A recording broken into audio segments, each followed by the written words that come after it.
오늘 이 새벽 시간 함께 읽을 하나님의 말씀, 출애굽기 22장 4절에서 6절까지의 말씀입니다. 출애굽기 22장 4절에서 6절까지의 말씀, 여러분들을 대표해 제가 읽도록 하겠습니다. 출애굽기 22장 4절 말씀부터 제가 읽도록 하겠습니다. 도둑질한 것이 살아 그의 손에 있으면 소나 나귀나 양을 막론하고 갑절을 배상할지니라.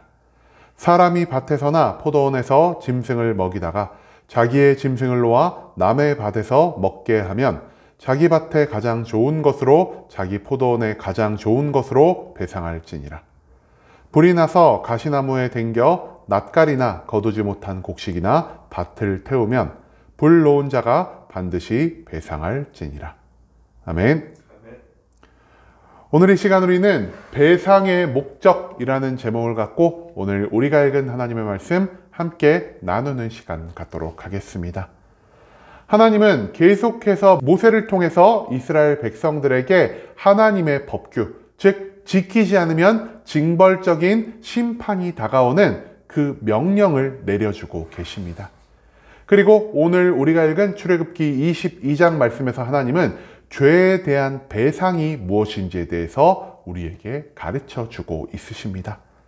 그렇다면 하나님은 왜 이스라엘 백성들에게 이 배상이라는 개념을 가르쳐 주고 있는 것인지 오늘 본문 말씀 한 절 한 절 찾으며 함께 알아보는 시간 갖도록 하겠습니다. 먼저 오늘 본문 4절 말씀에서 성경 이렇게 기록합니다. 도둑질한 것이 살아 그의 손에 있으면 소나 나귀나 양을 막론하고 갑절을 배상할지니라. 어떤 사람이요 타인의 가축을 의도적으로 훔쳐갔다라고 생각을 해봅시다. 그런데 그 도둑질한 사람이 짐승을 팔거나 도축하기 전 도둑질한 것을 걸렸다면 그 피해자에게 2배를 배상하라고 하나님은 명령하고 계십니다. 십계명 말씀을 찾아보면요, 하나님이 분명 이스라엘 백성들에게 도둑질하지 말라라는 말씀을 이미 내려주셨다는 것, 그것을 우리는 앞선 말씀을 통해서 찾아볼 수가 있습니다.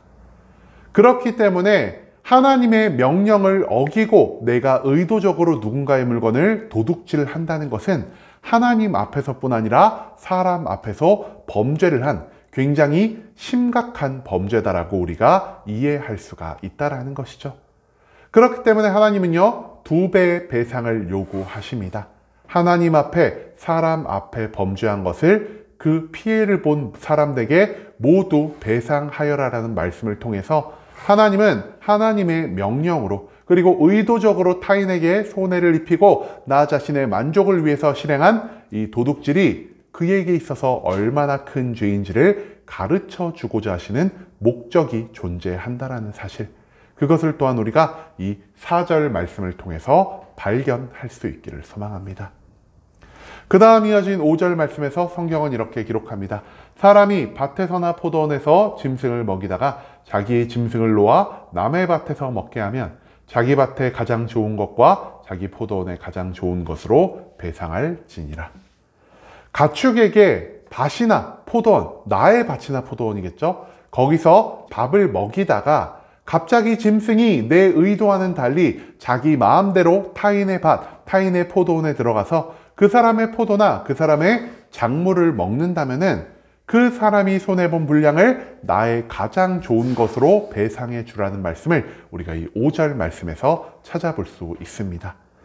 그런데 여러분, 가축은요 우리 인간들의 말을 100% 알아들을 수가 없고요, 인간들이 가축의 주인이라 한들 그 가축을 100% 완전하게 컨트롤할 수 없다는 것을 우리는 이미 알고 있습니다.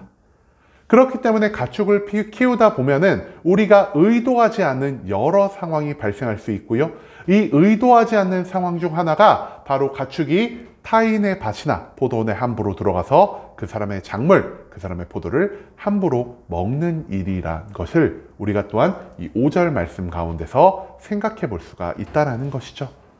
그럴 때 하나님은요 작물 그리고 포도의 손실분을 2배로 배상하라 말씀하시는 게 아니라 오직 있는 그대로 배상하라고 말씀하십니다. 대신 그 사람의 잃은 포도나 그 사람의 잃은 작물의 그 품질 그대로의 것을 배상하라고 하지 않으시고요. 나의 밭에서, 나의 포도원에서 가장 좋은 것을 골라서 그 사람에게 배상할 것을 명령하고 계신다는 것입니다. 짐승들을 온전히 조종할 수 없기 때문에 이 의도치 않은 범죄가 발생하였지만, 그럼에도 불구하고 여전히 그 가축의 주인이 가축을 온전히 관리하지 못한 책임이 있다는 것을 하나님은 이 배상을 통해서 가르쳐 주고자 한다는 것입니다. 그리고 이런 배상으로 인해서 가축의 주인은요, 타인의 밭이나 타인의 포도원 근처에서는 조금 더 가축을 잘 관리하고 조금 더 가축 관리에 더 신경을 쓸 수밖에 없을 것이고요. 이러한 일들이 계속 발생하다 보면 이스라엘 가운데서 가축의 미관리로 인한 손실, 손해가 계속해서 줄어들 수밖에 없다는 사실을 우리가 또한 충분히 추측해 볼 수 있을 것 같습니다. 그 다음 마지막 6절 말씀에서 성경 이렇게 기록합니다. 불이 나서 가시나무에 댕겨 낯가리나 거두지 못한 곡식이나 밭을 태우면 불 놓은 자가 반드시 배상할지니라. 내가 만약에 무엇을 태우다가 내가 의도치 않게 불꽃이 날아가서 어떤 사람의 재산, 어떤 사람의 밭, 이런 것들을 태운다면은 그 불을 놓은 자가 모든 것들을 배상하라라는 명령을 하나님은 이 6절 말씀에서 하고 계십니다. 앞서 말씀드린 가축처럼 자연현상도요, 우리가 온전히 조종할 수가 없는 것입니다. 내가 아무리 불을 작게 피워도 그 불에서 불똥이 튀어 타인의 밭이나 타인의 재물, 이 모든 것들에 손실을 입힌다면 그 사람에게 손실을 입힌 것에 한 배만을 배상할 것을 요청하고 계신다는 것입니다. 즉, 우리가 의도하지 않은, 우리가 도무지 조종할 수 없는 그 모든 죄에 합당한 배상을 하나님은 한 배로 고정시켜 두고 계신다는 사실을 우리가 이 6절 말씀에서도 찾아볼 수 있다는 것입니다. 그러나 앞에서와 마찬가지로 이 배상을 통해 사람들은 불을 피울 때 타인의 재산 근처, 아니면은 불이 옮겨붙기 쉬운 장소에서 불을 피우는 데 있어 훨씬 더 조심성을 기울일 수밖에 없을 것이고요. 이러한 일들이 계속 늘어나다 보면 이스라엘 안에서 불로 인한 피해가 계속해 줄어들 수밖에 없다는 사실을 우리가 또한 충분히 추측해 볼 수가 있을 것 같습니다. 여러분, 배상은 그렇다면 과연 무엇일까요? 배상이라는 단어는요, 히브리어 샬렘이라는 단어를 사용하고 있고요. 이것은 완성되다, 안전하다라는 뜻을 가지고 있다라고 합니다. 그런데 이 샬렘이라는 단어, 우리가 어디서 많이 사용하는 단어와 비슷하지 않습니까? 우리가 교회 안에서 안녕하시는지 여쭙기 위해서, 그리고 평안하시라는 축복을 하기 위해서 내뱉는 이 샬롬이라는 단어가 방금 말씀드린 이 배상, 샬렘이라는 단어에서 파생되었다는 사실을 우리가 또한 기억할 수 있기를 원합니다. 즉, 배상은요, 내가 누군가에게 끼친 손해를 다시 완전한 모습으로 복구해내는 행위를 할 수 있겠고요. 피해자가 받는 그 불안함을 느끼는 상태를 우리가 다시 회복시키고 안전하게 하고 평안하게 하는 그러한 행위를 의미하는 단어라 할 수 있다는 것입니다. 그렇다면 하나님은 왜 이스라엘 백성들에게 이 배상이라는 개념을 가르쳐 주고 있는 것일까요? 이 배상이라는 가르침에는 총 3가지의 목적이 있다라 할 수 있겠습니다. 배상의 첫 번째 목적 무엇이냐? 그것은 바로 내가 죄를 지었음을 인정하는 행위입니다. 내 행위가 잘못된 것이며 내가 하나님 앞에서뿐 아니라 사람 앞에서도 죄를 인정하는 이 죄를 온전히 받아들이는 마음을 가지고 있어야만 그 다음 단계로 우리가 배상이라는 것을 실행할 수 있기 때문에 하나님은 배상을 통해 우리 각자가 죄를 지었다는 것을 인정하게 하려는 목적을 갖고 계셨다는 것이죠.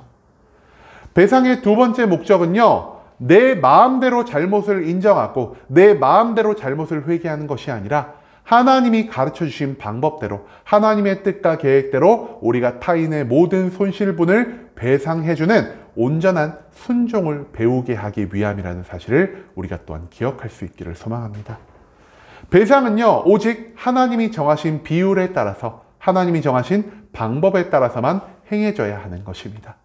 왜냐? 인간이 내 마음대로 배상을 결정한다면 그 배상의 금액이 너무나 적을 수도 있을 것이고요. 너무나 많아질 수도 있기 때문에 오히려 배상을 통해서 이 사회에 더 큰 문제가 발생할 수 있다는 것을 우리가 인정할 필요가 있다는 것이죠. 하나님은요, 이 세상에서 가장 완벽한 심판자 되시는 분이십니다. 그렇기 때문에 하나님이 정한 그 배상의 법칙을 따르는 것은 이 세상에서 가장 완전한 심판자 되신 하나님의 권위를, 하나님의 능력을 인정하고 순종하는 마음에서 발생하는 일이라 할 수 있다는 것이죠. 세상의 가장 완전한 심판자 되신 하나님만이 온전한 심판을 만들어낼 수 있음을 인정하는 것, 그리고 하나님이 모든 결정에 순종하며 살아가는 것을 기뻐하신다는 것을 받아들이는 것이 바로 이 배상에서 시작된다라는 사실을 우리가 또한 오늘 말씀 가운데에서 배울 수 있게 된다는 것입니다. 마지막으로 배상의 세 번째 목적은요, 내 재물이나 내 재산의 손해를 감당함으로 인해서 타인의 고통을, 그리고 죄의 무게를 깨닫게 하는 데 있다는 사실을 우리가 또한 기억할 수 있기를 소망합니다. 사람은요, 내가 직접 그 손해를 감당하지 않는 이상 타인이 내 죄로 인해 얼마나 큰 고통을 경험하고 있는지, 그리고 내 죄의 무게가 어느 정도 되는지를 온전히 깨달을 수가 없는 존재들입니다. 그렇기 때문에 하나님은요, 우리가 스스로의 죄를 깨닫고 죄의 무게를 알게 된 후 그 죄에서 우리 스스로가 멀어지기 위해서 이 배상이라는 방법을 통해서 우리를 가르쳐 주고 계신다는 사실을 우리가 또한 오늘 말씀 가운데에서 기억할 필요가 있다는 것입니다. 배상은요, 내가 단순히 타인에게 돈을 줌으로 인해서 내 죄책감을 덜어내고 내가 돈을 줬기 때문에 나는 더 이상 죄인이 아니다라는 것을 증명하기 위한 수단으로 사용되어져서는 안 될 것입니다.